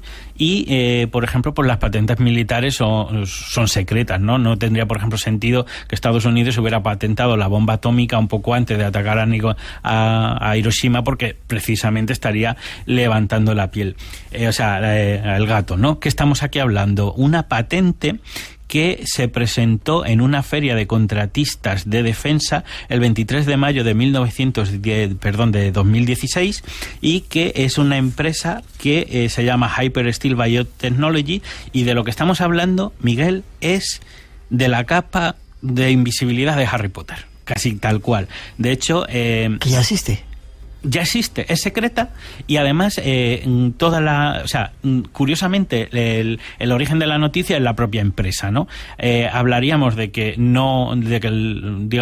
todo lo que se filtró a los medios fueron noticias de la propia agencia, no se filtraron absolutamente fotos ni nada, lo que hay son apenas 2 o 3 recreaciones de lo que podría hacer el producto. Esta capa no se les ha propuesto a todo el mundo, únicamente el gobierno de ejército de Estados Unidos, Canadá y algún otro, y básicamente lo que se ve en las recreaciones es un soldado o una chica que cuando tiene un tejido por encima, en aquella parte de ella que está recubierta por el tejido, no la ves. Entonces, si esto, que es lo que medio conocemos, es así, ¿qué es lo que habrá que no conocemos, ¿no? ¿Esto qué iba a decir que es? Nos quedan 4 minutitos, porque están esperando... Muy brevemente, son de estas cosas que no sé si alguna vez se ha probado. Yo tengo la intuición de que posiblemente en Afganistán, en Irak, a veces deben ser pruebas de este tipo de cosas, pero hablamos de un método que podría recordar aquellas suertes de asesinatos que tenía el KGB. ¿Recuerdas, por ejemplo, a Litvinenko con Polonio 210? Básicamente aquí hablamos de una droga que se activaría a distancia únicamente si tú, digamos, a la persona la transmites como radiación electromagnética. Entonces, si tú primero te metes esa droga, tú tú imagínate una persona que está en Milán, consigues que toma una sustancia que puede ser, no sé, pues un caramelo, algo así, y luego esta persona, por ejemplo, el chocolate que os he dado era bueno, exactamente, no tenía nada raro. Luego va a Madrid y luego pasa al lado de alguien que, pues casi como cuando coges el mando de la tele, le apuntas y a partir de ahí activarías digamos, activaría la droga en él y poco después morirías. O sea, ese tipo de muertes absolutamente limpias y difíciles de detectar que bueno, pues muchas veces componen las historias de espías, ¿no? Modificar el clima, por ejemplo, también, ¿no? Esto está también ya... Bueno, esto está muy relacionado con las sospechas sobre el tema de los chemtrails o no, de que existe un plan de modificación de clima. Yo siempre he sostenido, por mi trabajo en navegación aérea, que al menos lo que nosotros estamos viendo no lo es. Creo que en algún punto de la historia posiblemente se empiece a modificar el clima, pero lo que sí que tengo que decir con rigor periodístico es que cuando vas al tema de las patentes hay una cantidad muy grande de patentes ya registradas que además empiezan incluso en los años 50, finales de los 50, y que todas son de modificación de clima. Eso sabemos que existe, ¿no? Otra cosa es a qué escala se haga, pero existe desde luego no solamente una intención, sino desde luego patentes registradas, o sea, la tecnología está, ¿no? Está curioso porque estaba tratando aparato para la siembra de nubes, método para producir precipitaciones desde la atmósfera, cantidad de cosas, ¿no? Sí, bueno, era una pequeña selección por no aburrir, pero realmente, como te digo, es bastante nutrido, ¿no? El grupo de las patentes de modificación climática, que sí se sabe ahora que, por ejemplo, en determinadas operaciones de Estados Unidos se trató de hacer esto, ¿no? Por ejemplo, cambiar incluso el monzón en una operación, ahora no recuerdo el nombre, me parece que fue cerca de por Laos, Vietnam, y que lo que querían era un poco con fines militares, ¿no? Es verdad que luego se firmó un acuerdo de no modificación climática militar entre Estados Unidos y Rusia, pero bueno, ya se sabe que luego estas cosas, pues lo que haya tras la trastienda de los intereses de los gobiernos no se sabe. Desde luego la tecnología está. Miguel Ángel, y esto es solamente escarbando un poquito, ¿no? Un trabajo que has hecho tú bastante exhaustivo buscando patentes, pero lo que tiene que haber por ahí, ¿no? A mí hay cosas que me resultan terribles, y que el problema es que cuando tú tienes una patente tienes una declaración de intenciones, pero luego no sabes cómo de efectivo es, ni siquiera si se ha aprobado o si existe. Aquí tengo otra patente del 14 de junio de 2003 y que habla de manipulación del sistema nervioso con campos electromagnéticos generados mediante monitores, en el cual te dicen que se puede hacer desde la televisión o desde el monitor de tu ordenador. Y lo que se propone es un sistema, vamos a decir, de control mental a través de campos magnéticos. No se sabe, porque hay que explicar que la patente no te dice qué se pretende hacer ni cómo lo van a hacer, ni siquiera la metodología, solamente te detalla la tecnología con el que ellos harían eso, pero no cómo lo van a hacer. Pero en cualquier caso, yo creo que esto tiene un valiosísimo valor periodístico, porque al menos hay alguien que sabe o que intenta o ha descubierto la manera de supuestamente manipular el sistema nervioso a través de los monitores. ¿Para qué lo hacen? ¿Cómo lo hacen? ¿Cuándo lo han hecho? ¿Y qué efectividad tienen? No tenemos datos. De poner los pelos de punta. Forma de contacto contigo, si quieren mandarte radiaciones, buenas siempre, buenas. Pues como siempre, a través de mi página web, deep-politics.com, que pueden enviarme mensajes, o si no, que directamente me agreguen a Facebook, Miguel Ángel Ruiz, y yo, pues, bueno, si tienen alguna duda, yo estaré encantado de contestarles. Muchas gracias, buen viaje hasta Cantabria. Nos vemos prontito seguramente por allí. Esperemos que sí. Y ha sido un placer teneros aquí, a los dos aquí en Madrid, en directo, cara a cara. Un fuerte abrazo. Gracias.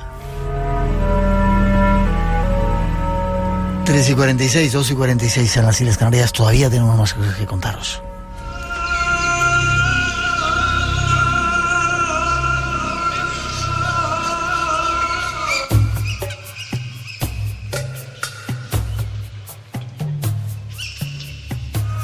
Esta música se llama Derviche y nos va a llevar al encuentro de un derviche, nuestro derviche blanco, que hoy no está en la taberna, por eso esta música, sino que está en Tierra Santa. Buenas noches, hermanito. ¿Cómo estás? Buenas noches, hermanito. Un placer saludarte y encontrarnos en esta Jerusalén virtual que acabamos de crear aquí entre tú y yo. En esa Tierra Santa, sí, señor. Hoy no estás en la taberna porque queremos presentar el nuevo libro. Nunca he visto a nadie que escriba tanto y tan rápido y tan bien como tú. Un nuevo libro que sale, que se llama Guía Histórica, Mística y Misteriosa de Tierra Santa, ¿no? Recién salidito. Recién horneado y dispuesto. Es una mirada, es el resultado de un viaje muy mágico y cómo no, tenía que compartirlo con todos vosotros, contigo, con la gente que nos oye, con quien quiera asomarse a este libro. Era necesario, es un pulso en el corazón que tenía que hacer y mira, ha salido en forma de libro, de cuento, de guía mágica, mística, histórica, misteriosa y en fin, ¿qué te voy a contar? Yo he estado muchas veces en Jerusalén, pero hay un montón de lugares que relatas en este libro. No he tenido tiempo todavía solamente de ojearlo, que no tengo ni idea de dónde están, así que me lo voy a empapar y ya viajaremos. La tumba del jardín, ¿querías decirnos algo hoy? Mientras ellos le insultaban y decían mentiras contra él, Jesús callaba. Decía Mateo 26:63. La tumba del jardín, un lugar de Tierra Santa, de Jerusalén, que yo no tengo ni idea de dónde está. La tumba del jardín para mí es uno de los lugares más mágicos y más místicos que puede haber en Jerusalén. Fíjate, Jerusalén es muy diferente a cualquier ciudad sagrada, y es muy diferente porque en muchos lugares la gente va en peregrinación a presentar sus ofrendas a los santos, a los cuerpos de los santos, que bueno, son lo que queda hoy son solamente despojos, esqueletos y poco más. Sin embargo, Jerusalén es diferente, porque en Jerusalén no hay huesos que adorar, sino tan solo la esperanza de un Dios que hemos perdido y que quiere ser encontrado. Y esa esperanza está en una tumba vacía, que se encuentra intramuros en el Santo Sepulcro que todos conocemos, pero fuera hay una tumba que es bastante más evocadora, y es, como tú bien decías, se llama la tumba del jardín. Tumba donde nunca hubo restos, ¿no? Jesucristo resucitó y fue a los cielos. Yo quiero imaginarme esa noche de domingo, de marzo, de abril de hace unos 2000 años, cuando el mundo, desde mi punto de vista, se llenó de color, cuando María Magdalena, en un amanecer que fue tan increíble que la historia nunca podrá olvidar, llevó a los apóstoles la noticia de que la tumba estaba vacía. Yo creo que entonces, Miguel, de verdad, lo creo de corazón, que los pájaros de Jerusalén cantaron tan fuerte que incluso las trompetas romanas tuvieron que callar. Y yo creo que el velo del templo se rasgó para que la gente que estaba sentada en el patio de los gentiles, lo que ahora es la explanada de las mezquitas, pudiera ver el lugar más íntimo donde Dios habitaba, y que incluso pudieran jugar con él al pilla-pilla, qué sé yo.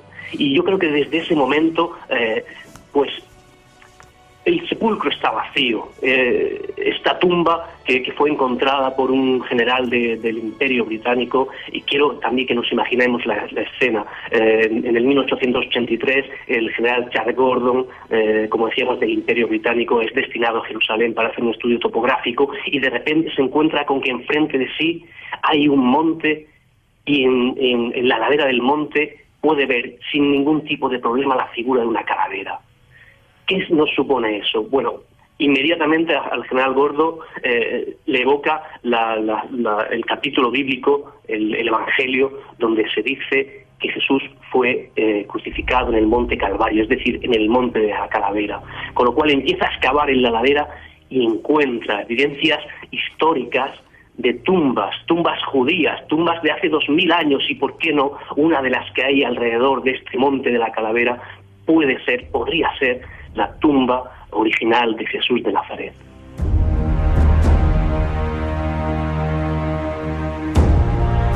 Buenas noches, Rosa. Hola, buenas noches, Miguel. ¿He hecho algo raro? Es que me dicen cosas desde ahí. ¿Qué tal los oyentes hoy? Pues ha estado Miguel Ángel, la cosa, la verdad, muy animada. En la primera hora hemos tenido casualmente muchos oyentes que nos estaban escuchando desde Toledo. Y entonces, pues claro, estaban especialmente involucrados en el tema de Iñaki. Sí, y bueno, por supuesto con Miguel Ángel, pues la expectación siempre es máxima, ¿no? Porque los temas que toca, pues nos afectan bastante a todos. ¿Ganadores? Antes de dar otras informaciones. Catalina, sí, tenemos Catalina, la Blanca, que nos ha llamado desde Zaragoza, Manuel Castaño de Córdoba, Mari Carmen Serrano a través del Facebook, Sonia Aguilar de Jerez, Alberto Ferreras de Barcelona.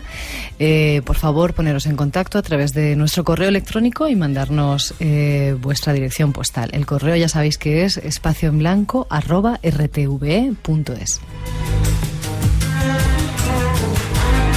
Y más citas, este año vamos a estar muy viajeros. Estamos aquí ya casi cerrando otra cita que vamos a tener en Cantabria dentro de poco, pero vamos a estar en montones de lugares. El próximo dentro de poco, ¿dónde es? Pues dentro ya de muy poquito, serán los días 10, 11 y 12 de marzo.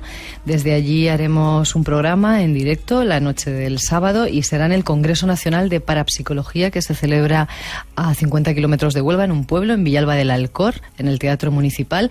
Y todos los que queráis asistir, todavía hay plazas, ¿no, Miguel? Sí. Creo que, no lo sé, creo que sí. Lo que pasa es que una cosa es el congreso y otra cosa es el programa. Pueden venir la gente que quiera al programa hasta llenar aforo, que bueno, supongo que se llenará de amigos que vengan tanto de Sevilla como de otras partes. Ya nos están diciendo que si había forma de reservar. No hay ninguna forma de reservar, es llegar, meterte en el teatro y bueno, estaremos ahí contentos de compartir la historia con todos ellos. Eso será la noche del 11, pero para los que queráis asistir al Congreso tenéis que entrar en la página web, que es www.rutalodesconocido.es, o llamar a un número de teléfono, el 681-671-471. Vale, y dar las gracias a toda la gente que nos manda mensajes desde todos los puntos de España y de fuera, ¿no? Sí, hoy Ramón nos ha pasado Álvarez, una lista de un montón de amigos que nos llaman desde Medellín, desde México, Venezuela, Irlanda, California. Son muchos. A todos un saludo desde aquí. No solamente a los de fuera, sino también a todos los de España. Gracias, Rosa, nos seguimos viendo. Hasta la semana que viene. Seguiremos conspirando en el silencio.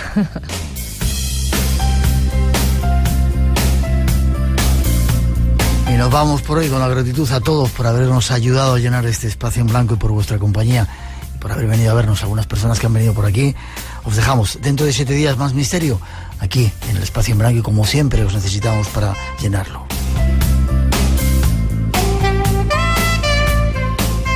Tenemos un viaje para hacerlo juntos y ya veréis, la semana que viene nos va a llevar a conocer ese otro lado con una persona que está muy acostumbrada a viajar entre estos dos mundos.